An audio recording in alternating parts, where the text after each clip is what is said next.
pyetje, na fton në shesh për titur 2 orë, Rama ik dhe më pas të ikim ne, apo do të bëjmë një protestë që të tronditen themelet e mafjes shqiptare shtetërore? Na kthej një përgjigje. Ju mirë kuptoj ju, po dhe ju do të mirë kuptonim.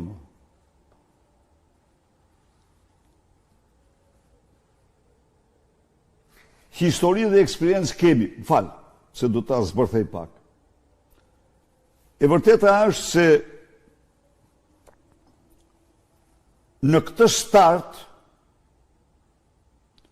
ne duhet të ndjehemi më të fuqishëm dhe më të motivuar se kur. Sepse Edi Rama qëndron mbi farsën elektorale dhe mandatet që ka marrë ne, zgjedhjet e 11 majt nuk i ka fituar kur Edi Rama, por i ka fituar opozita. Zgjedhjet e 11 majt nuk i ka fituar Edi Rama,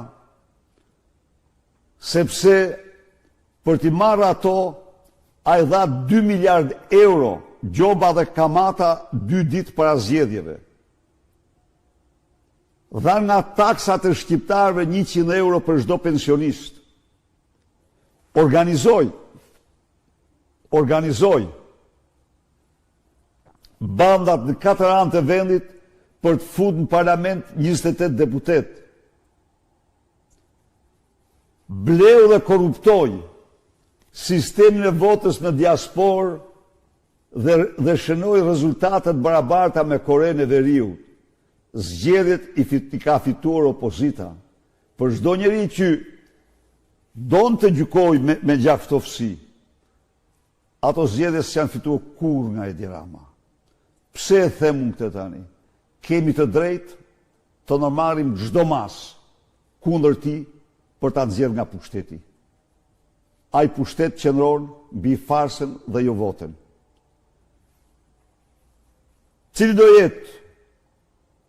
A do shkojmë në drejt saj? Absolutisht po.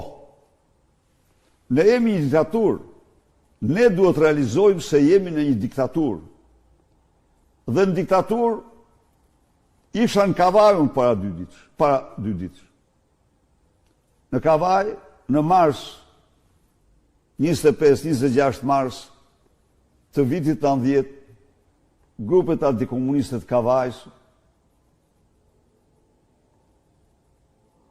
2 ditë çliruan Kavaj.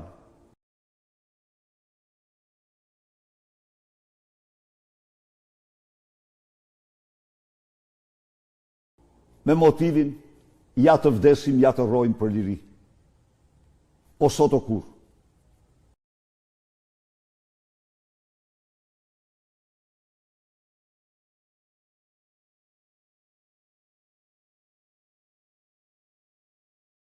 Kështu që ne dim si luftohen diktaturat dhe ne do i përvishëm i diktaturë.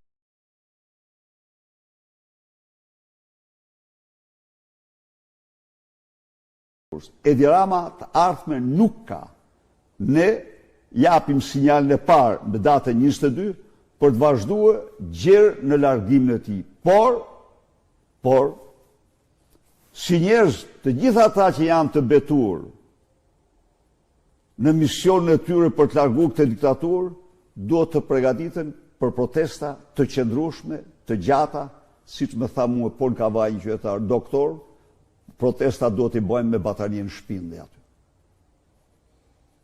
Ne duhet i bëjmë sepse duhet bëjmë gjithçka që kostoja tjetë sa më e pranueshme dhe kjo bandë që ka kryer krimet shëmtuara, a mund të imagjinosh ti?